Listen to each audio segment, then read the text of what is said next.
Hello, bees, and welcome to the Winning Manual Part 2. First of all, Happy New Year. I know I saw some of you at the skating that I rented the ice last week, but if I haven't seen you, Happy New Year.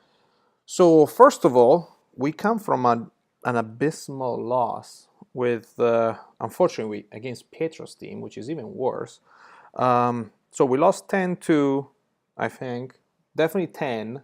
That's the problematic part. Um, we didn't really play. We got played. I don't know what happened to us, but I guess we gotta go back to the fundamentals just to be sure that everything is fine. So let's start with uh, the role of the wing in defense, because I noticed that we are struggling a lot with the wings, trying to pinch and trying to not do their job. So remember, hockey is a game of roles. You have your role and you don't step out of it. If you step out of it, you're putting somebody else in trouble. So let's see. First of all, wing is always covering the D. So that's your area. If you're stepping off of it, you're wrong. Really, I can't stress this enough. If the puck is going all the way down the corner or wherever it is, it's not your job. You're just covering that. If you're out of that position, you're giving that D a great position to receive a pass, and then he has all the ice in the world to actually go in and shoot. So I know that we don't have very strong opponents in the D section, but there are some, and it doesn't really matter because it's a wrong play. You give them space. So your role, let's go back to see what happens when the puck is in play. So look at these two players, the two wings. They are covering, the first one is covering the pass line right there. There is no way for that pass to happen. And then the second guy, the weak side D, wing, is covering the second pass. That's it. That's your only job. Like, it's the easiest job when you're defending to be a wing. Like, you don't have to do anything. You just have to be in a line between the puck and the defense. That's it.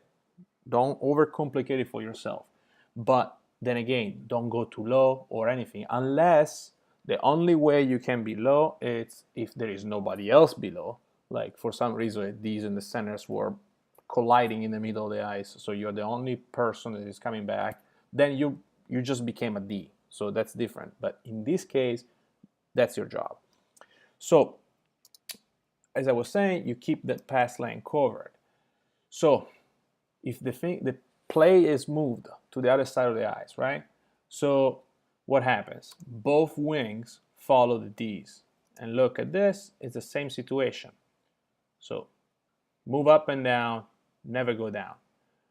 Then, and that's important, like cover the pass. You keep that lane covered. So let's try to watch it again just to be sure. You are covering the pass no matter what. As you can see, it's easy breezy. It's right there. Then the play moves. You move with the play.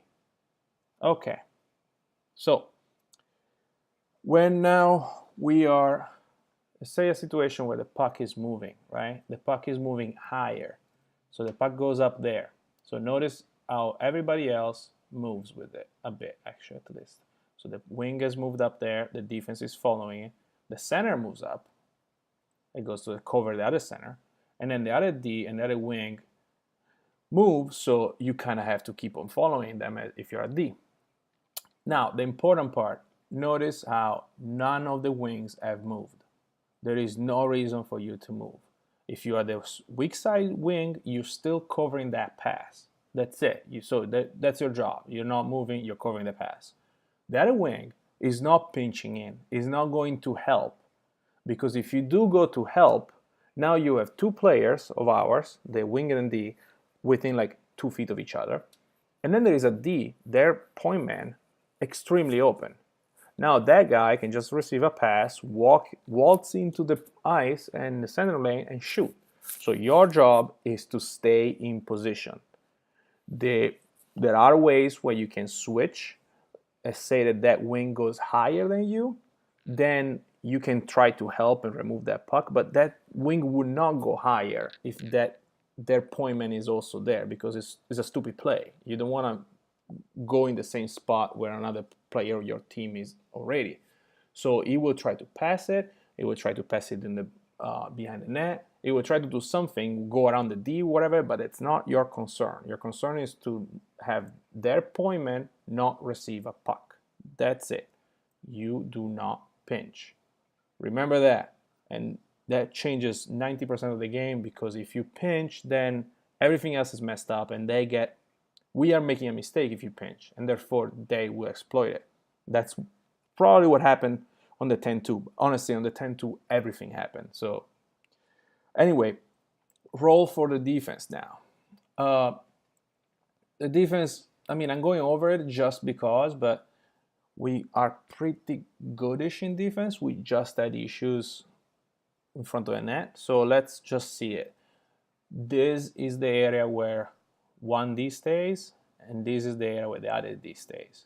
That's it. Behind the net, it's not really important, guys. They're not going to score behind the net as long as you are covering the post. They can go around the net. They can still behind it.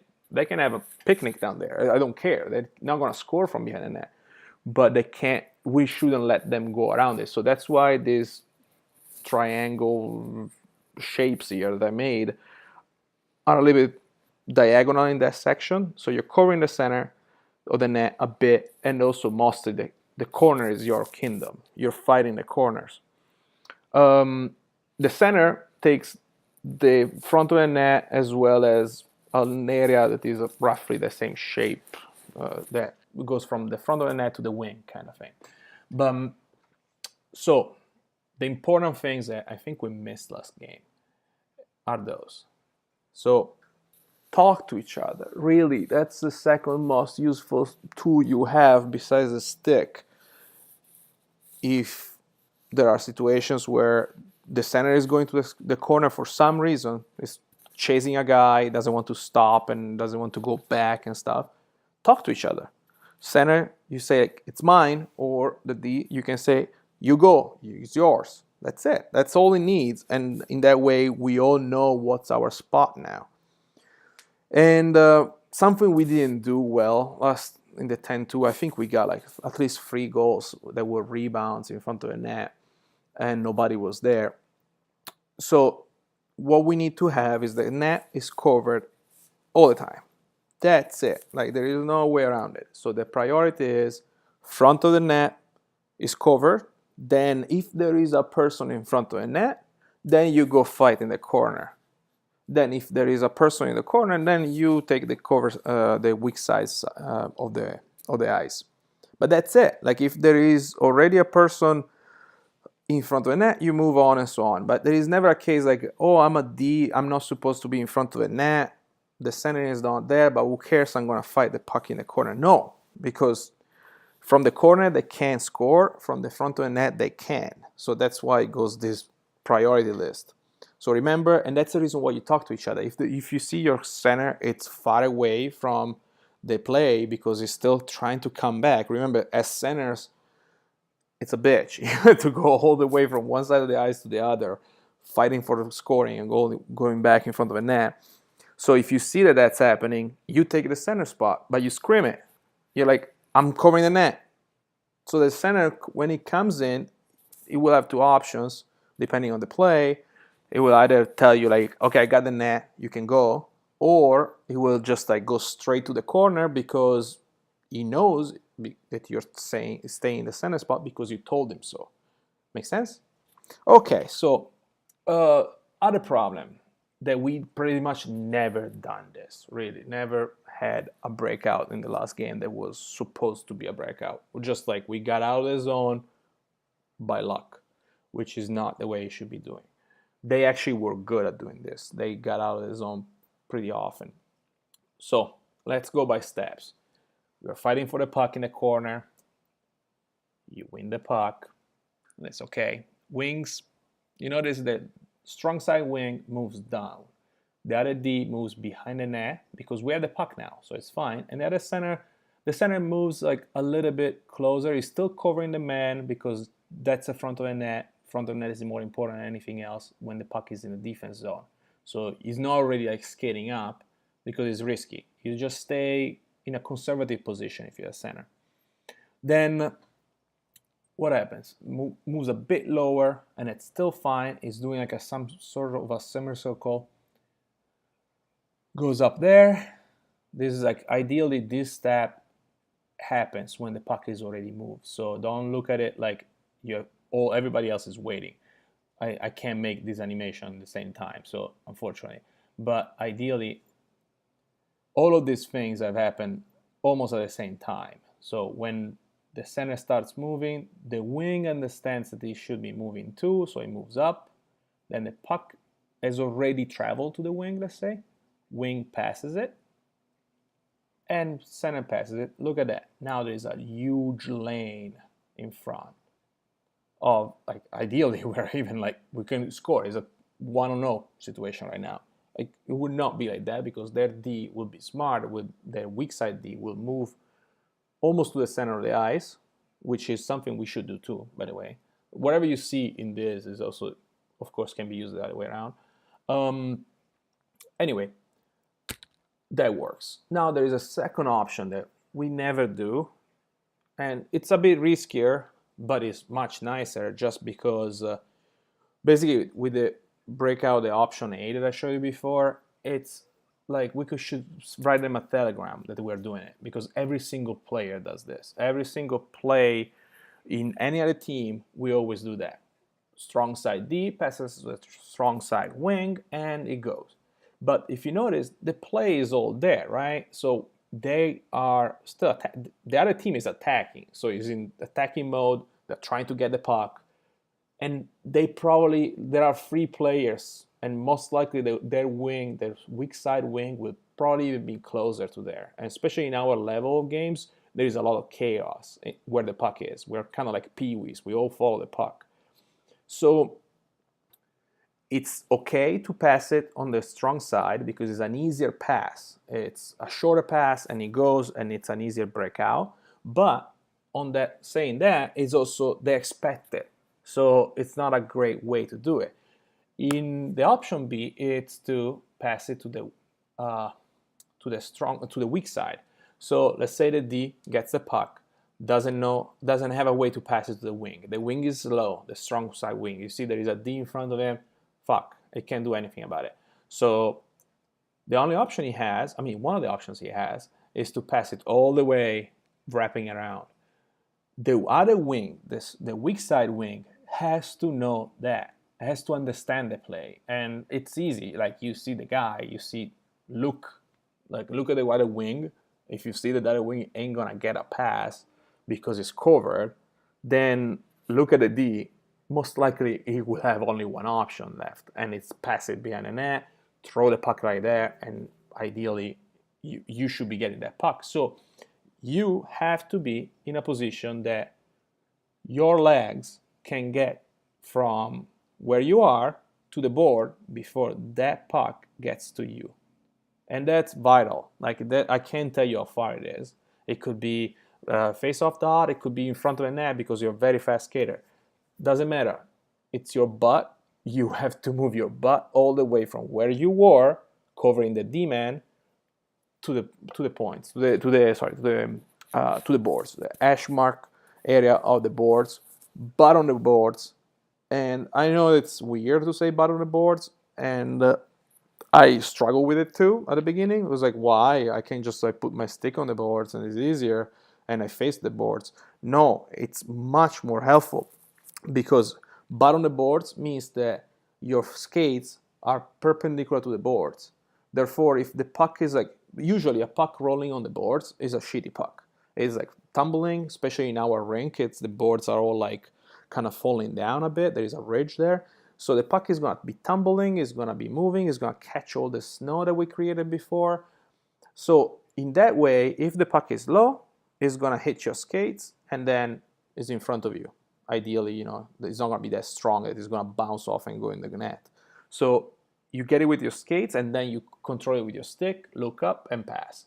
Otherwise, if the puck is actually a high puck, like somebody is throwing a high shot to you, which happens, is a good way to clear it actually, because anybody that has a stick on the ice is not going to catch it because the puck is flying. then you have your body to cover it. By having the butt on the boards, most likely the shoulders against the boards, it's gonna hit you. It's not gonna be painful. It's just, I mean, it depends on the shooter, but still, it shouldn't be painful. Goes on the ground, pick it up, go out. If you go with the stick, the puck is gonna most likely bounce off your stick. And then also in general, once you received it, you're facing the freaking boards. It's annoying. Like you have to turn around, the D is gonna come up to you, and now you are defending the puck instead of like trying to get out. But anyway, the puck got to the wing. Now where we at? The center has to realize that has happened. This part of the center moving most likely will happen. I mean, should happen as soon as the puck leaves the stick from the D-man, because the puck is in general is moving to the other side. The center should be covering the strong side, kind of. So anyway, it moves. It does like a little semicircle. You wing receive the puck. You pass it. And now the other wing realizes it's happening. I mean, it should have realized it earlier, but it's fine. I mean, the animations, unfortunately, are not perfect. But anyway, that animation shouldn't have happened, sorry. Gets a puck, goes out, win. Cool, right? So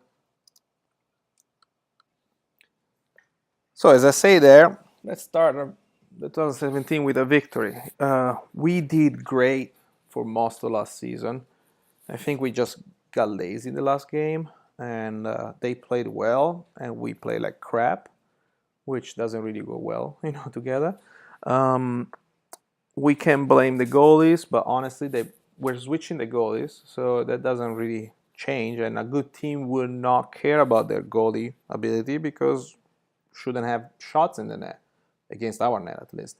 So I made this video a bit shorter. I mean, I tried to at least. I refer to you to watching the other video, the one I made prior to this. It's on the same channel that you probably reading this one now. It's a bit longer. But yeah, let's play with purpose on Sunday. Let's play positions.